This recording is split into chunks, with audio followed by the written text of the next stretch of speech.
पुरी रथ यात्रा 2025 जगन्नाथ रथ महोत्सव ओडिशा।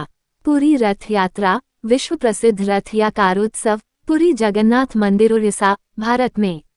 पुरी रथ यात्रा 2025 की तिथि 27 जून है। यह पारंपरिक उड़िया कैलेंडर के अनुसार आषाढ़ महीने के शुक्ल पक्ष चंद्रमा या उज्ज्वल पखवाड़े का चरण के दूसरे दिन मनाया जाता है। रथ यात्रा कार उत्सव के दिन भगवान जगन्नाथ, बलभद्र और सुभद्रा को ले जाने वाले रथ को पास के मंदिर तक खींचा जाता है। गुंडिचा मंदिर रथों की वापसी यात्रा या बहुधा यात्रा 5 जुलाई 2025 को होगी। पुरी जगन्नाथ रथ यात्रा का महत्व। ब्रह्म पुराण में पुरी रथ यात्रा के महत्व का गुणगान इन शब्दों में किया गया है।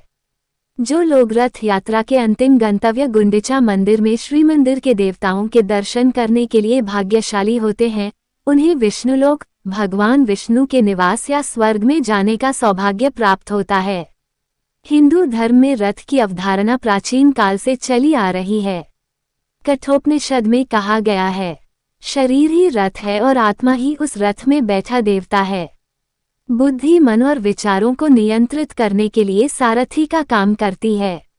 भगवान स्वयं अपने भक्तों को दर्शन देने के लिए गर्भगृह से बाहर आते हैं। यही पूरी रथ यात्रा की महानता है।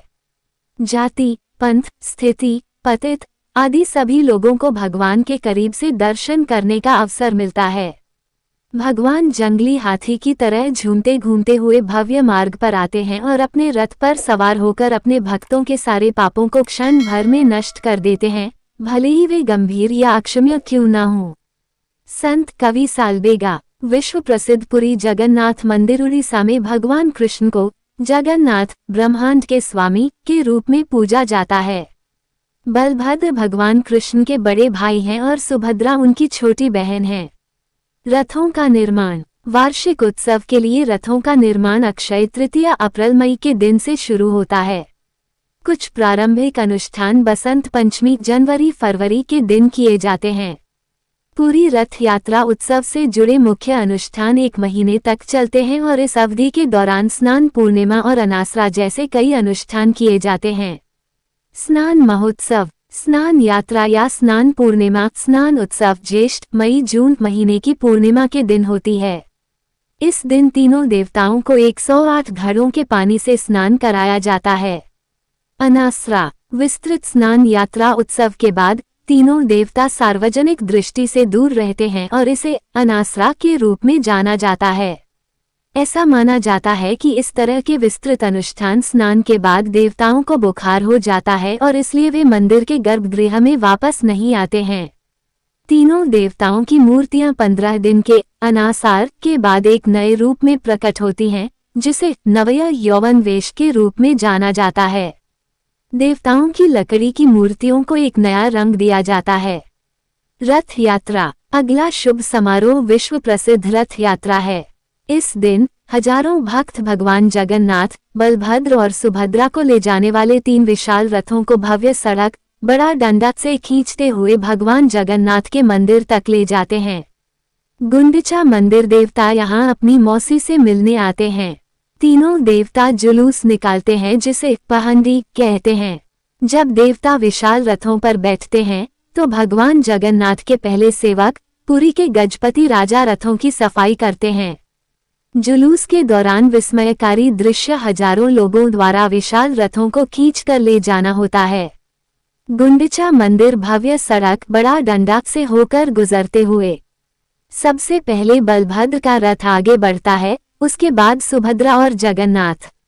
मूर्तियों वाले रथ गुंडिचा मंदिर के बाहर प्रतीक्षा करते हैं। अगले दिन भगवान जगन्नाथ मंदिर में प्रवेश करते हैं और 7 दिनों तक वहां रहते हैं। बीच में 5वें दिन भगवान जगन्नाथ की पत्नी देवी लक्ष्मी अपने भगवान की तलाश में गुंडिचा मंदिर आती हैं। वहां उनका रथ पाकर वह जगन्नाथ के रथ को क्षतिग्रस्त करके क्रोधित होकर वापस लौट जाती हैं। वापसी। 1 सप्ताह के प्रवास के बाद तीनों देवता वापस लौटते हैं और इस यात्रा को बहुधा यात्रा के नाम से जाना जाता है। वापसी यात्रा के दौरान जगन्नाथ का रथ यहीं रुकता है। अर्धासनी मंदिर मौसा मां मंदिर। यहाँ भगवान अपनी चाची से अपना पसंदीदा चावल का केक स्वीकार करते हैं जिसे पोडा पिठा के रूप में जाना जाता है, जो मंदिर की पीठासीन देवी हैं। देवतागण वहां पहुंचते हैं। पुरी जगन्नाथ मंदिर शाम को उठकर बाहर दिन का इंतजार करें। अगले दिन देवताओं को नई पोशाकें पहनाई जाती हैं और मूर्तियों के इस नए रूप को सुना वैसाख के नाम से जाना जाता है। अगले दिन देवता मंदिर के गर्भगृह में चले जाते हैं और रथ यात्रा उत्सव समाप्त हो जाता है। रथ यात्रा के विभिन्न नाम। पुरी जगन्नाथ की रथ यात्रा को अलग अलग नामों से जाना जाता है। वे गुंडिचा यात्रा, घोषा यात्रा, नवदीना यात्रा, दशावतार यात्रा हैं। वर्तमान 3 के स्थान पर पहले 6 रथ। ऐसा माना जाता है कि पहले मालिनी नदी बड़ा ढांडा, जिस सड़क से रथ खींचे जाते हैं, के पार बहती थी। तब नदी के दोनों ओर 6 रथ हुआ करते थे। देवताओं को बेड़ों में नदी पार कराया जाता था।